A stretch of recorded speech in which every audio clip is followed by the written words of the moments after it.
that you seen tonight? I was dealing with this. Throughout my whole. Well, I had people jealous of me throughout my whole career before professional. Jealousy comes with the territory. I sell an arena out every time, and I say to myself, y'all people not tired? Y'all done been here 50. We done sold the arena out 50 times, and y'all keep coming up short. We could do it 50 more times. Y'all gonna keep coming up short. What's meant to be in life is meant to be. And Cruz, and as far as what Cruz would take, he know he didn't win. No, he didn't win at all. And if Tank really would have lost the fight, I would have said he lost. And of course, we in California. This is Mexico. So, I mean, if you don't. Floyd Mayweather and Gervonta Tank Davis have been at the center of a heated public rivalry. What started as a close mentor-protege relationship has now evolved into a bitter feud. At a recent press conference, the tension between the two boiled over as they exchanged heated insults. Mayweather, who has always had to deal with jealousy throughout his career, addressed the issue, acknowledging that it's just part of the territory. Their growing rift only highlights the complexities of their relationship, once built on mutual respect, now marked by sharp animosity. Like, I gotta do that. A lot of people don't know that what Floyd do. He said. So you feel like it was a sub, like he was subbing you, like, oh, like he was going at me. He was going at me, and I knew for sure he was going at me. That's why I went at him. There's no reason for me to go at Floyd. Yeah, that's what I was thinking. Cause it's weird. I feel like y'all got, I wouldn't say love hate, but it's been like the last interview you showed them love. This week it was whatever. But is that sometimes like, you know, is it just like big bro, little bro seeing things different, or what is it to you? No, Floyd don't never. He felt as though I'm at that point where as though I passed him. And I'm doing it at a young age. Wait, like when Floyd was 29, you'll see, bro. Yeah. That deal that I'm talking about. Yeah. Oh, that's a part of the deal. He don't know about that yet. But that's bigger than his deal. Damn. Wow. And I'm just releasing it. Exclusive. That's exclusive. Bigger than Floyd deal? Yeah. Tank, no cap, nigga. That's a lot of bread. Tank Davis, visibly frustrated, expressed that people don't fully understand Floyd's words and actions. He hinted that Floyd may have been playing a game behind the scenes, subtly undermining him while publicly supporting him. Tank implied that Floyd's support was more about strategy than genuine care. Although many saw Mayweather as a mentor, Tank made it clear that the relationship had changed. With Floyd no longer acting in his best interest, he wanted the public to recognize that Mayweather's intentions were not always transparent. But we always see solid relationships end due to a female, man. They've started multiple wars. They're a reason why a lot of men are locked up right now. They're a reason why a lot of men are in that grave right now. I believe in this case, we don't know all the details, but I'm just gonna go ahead and assume that Tank smashed Floyd's daughter. Tank went ahead and smashed Floyd's daughter on this one and sullied the relationship. It was done after that. But there had to be a reason why he went ahead and went that route. And I think he went that route because there wasn't enough money coming in. And Tank probably thought that it was going to be better than it was early on. So we said, you know what? Hey, she throwing it at me. Let me go ahead and do what I do. And from that instance, Floyd said, hey, you got the game up. I'm about to let you really know how it is. You about to go up against a real go-getter, a real headhunter. Tank knocked him out. The tensions between Floyd Mayweather and Tank Davis have been building for years, but the situation escalated dramatically due to personal matters, particularly involving Floyd's daughter, Yaya Mayweather. What was once a close relationship between mentor and protege turned into a full-blown feud when Tank was linked romantically to Yaya, who had previously been in a high-profile relationship with rapper NBA YoungBoy. Floyd's protective nature over his daughter intensified the animosity, further straining their already fragile bond. But we always see solid relationships end due to a female, man. They've started multiple wars. They're a reason why a lot of men are locked up right now. They're a reason why a lot of men are in that grave right now. I believe in this case, we don't know all the details, but I'm just gonna go ahead and assume that Tank smashed Floyd's daughter. Tank went ahead and smashed Floyd's daughter on this one and sullied the relationship. It was done after that. But there had to be a reason why he went ahead and went that route. And I think he went that route because there wasn't enough money coming in. And Tank probably thought that it was going to be better than it was early on. So we said, you know what? Hey, she throwing it at me. Let me go ahead and do what I do. And from that instance, Floyd said, hey, you got the game up. I'm about to let you really know how it is. You about to go up against a real go-getter, a real headhunter. Tank knocked him out. This feud is even more dramatic given the history between them. Floyd was instrumental in launching Tank's career, giving him opportunities, advice, and exposure. But over time, Tank began to feel suffocated by Floyd's control over his career. Rumors circulated that Floyd was too involved in Tank's business decisions, something Tank resented. The breaking point came with the Yaya incident, and Tank decided to leave Mayweather Promotions. Although both men have continued their careers separately, the bitterness remains. Floyd, known for his business savvy and strong ego, no longer acknowledges Tank as his protege, while Tank distances himself from Floyd's influence. Where he come from and to watch it, I was there. You can relate to it? I can relate, and to be honest, I'm the reason he got signed. That's a true story. Explain that. Why? How did that happen? I brought him to the gym with an AB shirt on. Ooh, true story. But I didn't have everything right yet. You know, everything wasn't moving yet. You know, I was a little slow on my feet. So I gave him the floor. And every time we bring it up, Floyd like, thank you, AB.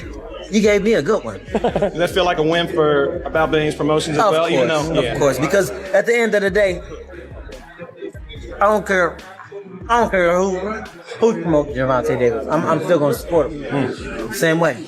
You know, he's a little brother to me. Tank been around us since he was like 17, 16. Adrian was already famous on TV and everything. We wrote him on the internet. Twin didn't even know him. Now that Tank Davis has reached superstardom, everyone who played a role in his rise is eager for recognition. Adrian Broner, a former world champion and one of Tank's earliest supporters, recently reminded the public that he was the one who first brought Tank to the gym. According to Broner, it was his connection that led to Floyd recognizing Tank's talent and deciding to promote him. Floyd, Broner claims, often thanks him for introducing Tank to him, acknowledging that Broner brought a future superstar into the fold. Despite ups and downs in their relationship, Broner still sees Tank as family and will always support him. I'm always going to support Tank. He's my little bro, Broner said.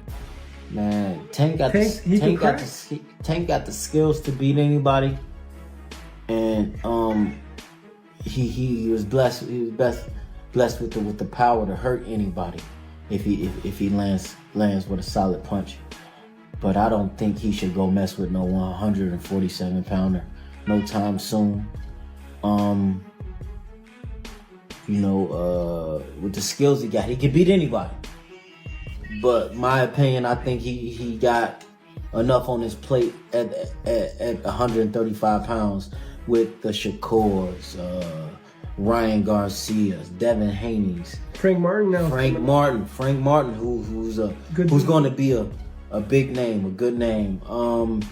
And he should just focus on that. Teofimo, who's still one of the best lightweights out there. Even with people, talking shit about him. I tell fighters, every fight isn't going to be a hands down amazing performance. But as long as you get by, as long as you get the victory and get to the next one, that's all that matters, man. Teofimo is a great talent. He's a good dude, and it's a lot of talent at 135 pounds. And I think Tank should just clean all of that up. Worried about cleaning all of that up, one at a time, and then jump to 140 pounds. Him and Regis right now for the belt. Yeah, for sure. I think he'd beat Regis though. Why? His talent. His talent. Broner doesn't hold back in his praise for Tank's talent. He believes that Tank has the skills to dominate the lightweight division, citing his knockout power, speed, and intelligence in the ring. Broner feels confident that no one in the lightweight division can match Tank's abilities, calling him a complete fighter. He's impressed by Tank's growth and work ethic, and he believes his dominance will continue as he faces tougher competition. Floyd knows I could beat Tank. He's just setting up his boy. I think Tank was happy you think Floyd was happy that Tank left? Can that fight happen for the You right think now? that Floyd was there at Ryan Garcia and Tank fight for Tank? Floyd loves him. Floyd is gonna promote himself. That's why Floyd came out with them damn chains and his $20 million watch. Yeah, y'all gotta really think about what Floyd, how he be thinking. Floyd Mayweather's relationship with Tank Davis has always seemed more business-focused than personal. While Floyd played a major role in Tank's rise by promoting him under Mayweather Promotions, many feel his support was more about business than mentorship. Tank often expressed frustration with Floyd's management style and how deeply involved Floyd was in his business decisions. When Tank left Mayweather Promotions to go independent, Floyd's enthusiasm for him seemed to wane. This has raised questions about whether Floyd ever truly cared about Tank's success, or whether it was all about the financial gain. Floyd's reaction to Tank's departure suggests that the relationship was more about control and profit than a genuine mentor-protege bond. I had to always remind Tank, Floyd is Floyd, but you're Gervonta Davis. That's right. Distinguish the two. Yes. And me and Floyd used to go to, I said, he's not you, Floyd, he's Tank. That's right. And Tank used to look at me like, yo, he talking to Floyd like that? That's right. Floyd understood that it was certain things that I had to give to him, well as what he was giving to him. That's right. To make that balance, to make the car drive That's smooth. right. That's right. And it worked, you know what I'm saying? And I told Floyd, like, he's growing into being his own man. You know, respect the talent. Respect the talent. Respect the talent. And we see where he's growing to, you know? So that's why when people talk, I say, I can't take shit away from Floyd. That's right. Yeah. You know what I'm saying? Because his body of work of being there and nurturing us through them waters and whatnot. That's right. Because he's been there where we have it. That's right. You know? But when it came to raising him in this ring, Calvin Ford, Tank's longtime mentor and trainer, has always stressed the importance of developing a strong sense of self. Ford recalls how he would remind Tank that although Floyd was a legend, Tank needed to become his own man. Floyd is Floyd, but you're Gervonta Davis, Ford would say, reinforcing the idea that Tank needed to develop his own identity outside of Floyd's shadow. Ford emphasized that even Floyd understood the necessity for Tank to stand on his own 2 feet, something that helped shape Tank's mindset. So signing with Floyd, you know, we fast forward a little bit, sign with Floyd. Floyd puts Tank in a position to fight Pedraza. A lot of people were saying that was like, you know, that was a setup fight, so forth and so on. Tank goes in there. What's your thoughts going into that fight? Like, oh, listen, this Pedraza, undefeated champion. Well, I understood the whole thing. Floyd understood the thing. Well, you'll see it in our documentary. Yeah. But when Floyd was trying to, because he was trying to fight a lot of guys that was champions. You know what I'm saying? And the guys that he was putting in front of us, you know, they lost their belts. And then when the situation came about when Tank had to fight for, we had no choice but to fight for Pedraza. And that was a hard fight. He was undefeated. He was an Olympian, you know, and he was on the road, you know. And when Tank went in there and put on that performance that night, it was unreal. It was unreal. And that's the fight that I always put in my thoughts, because I watched them. According to Ford, both he and Floyd played important roles in Tank's development, each offering valuable lessons. While Floyd gave Tank insights into boxing, Ford provided guidance on how to navigate life outside the ring. Together, they helped Tank become a fighter who could rely on his own decisions. Ford never took anything away from Floyd, acknowledging his impact on Tank's journey. But when it came to Tank's future, Ford knew it was time for Tank to make his own path. Ford believes it was Tank's own work and growth, not just Floyd's influence, that led him to his current level of success. The face of boxing. And I get it, you a hell of a fighter, bro. You undefeated. But let these young niggas shine, bro. And your daughter still chose wrong. You get what I'm saying? So that shit crazy. You know, people with power, with money, think that they money saved them from the world, but like, nah, bro, you do fucked up shiesty shit, bro. Like, I don't give a fuck how much money you got, bro. I never look at you the same. I never look at you the same, dog. Floyd Mayweather has always been a figure that craved the spotlight, and even after retiring, he still seeks to stay relevant. Many believe he struggles with letting go of his status as the face of boxing. With Tank Davis now rising to superstardom, Floyd seems to have difficulty accepting that the sport is no longer about him. Millions and still want to be hood. Like, what? nigga, that's ass backwards, bro. Like, no, dog. But Gervonta Davis, man, you know, a lot of people may say he's arrogant or whatever the case may be, bro. I don't see it. You know, I just see him playing for the internet. You know, they say something, he say something back. You get what I'm saying? But listen to this, what Gervonta Davis had to say, and it was a good interview. At first, I ain't like it because like the interviewer, you know, he from Gervonta Davis hood too, but it's like he also wanted the people to know that he's from the hood, he came from the street. Like, nah, bro, like, no, bro. Tank has proven himself to be one of boxing's most electrifying fighters, with knockout power and an ever-growing fan base. However, rather than supporting Tank's rise, Floyd often finds ways to shift attention back to himself. He frequently reminds people of his own accomplishments, as if trying to ensure that no one forgets his dominance. Some analysts believe Floyd needs to understand that his time has passed, and that Tank is now the face of boxing. Instead of competing for the spotlight, Floyd should embrace his role as a mentor and allow the younger generation to shine. But whether he is willing to do this remains to be seen. After seeing what I seen when Gervonta Davis was talking about the beef between him and Floyd Mayweather and how he wanted him to lose against Jose Pedraza, when I watched the end, when they was announcing Tank as the winner, you can see Floyd Mayweather in the back just looking salty, wiping his nose. He not even really clapping. He looking like, damn, this nigga beat the odds. But y'all, this shit is crazy. Look at this photo. Look how Floyd is looking at Gervonta like, damn, I wanted you to lose for real. The whole fight hit different. Y'all need to go watch it over. This shit crazy, boo. So if people don't know, allegedly the beef stemmed from Floyd Mayweather's daughter Snapchatting Gervonta on Snapchat. I'm guessing people when Floyd Camp got wind of that and they told Floyd like, hey, I think Gervonta knocking your daughter loose.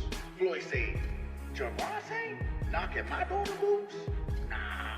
Then they showed him the proof. They like, look, the proof is in the pudding. And he's all up in it. From the start, it seems Floyd never wanted Tank to surpass him. While Floyd appeared to be guiding Tank's career, many now believe he was also trying to control it, ensuring Tank didn't become bigger than him. Recently, Tank revealed that Floyd pressured him into fighting Jose Pedraza, not because it was the best career move, but because Floyd wanted him to lose.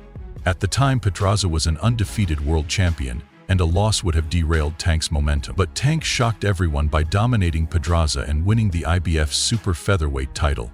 This victory marked a turning point in Tank's career and proved that he was destined for greatness. It's now clear that Floyd wanted to control Tank's career, but Tank's rise showed that he didn't need anyone to dictate his success. He was always destined to shine on his own.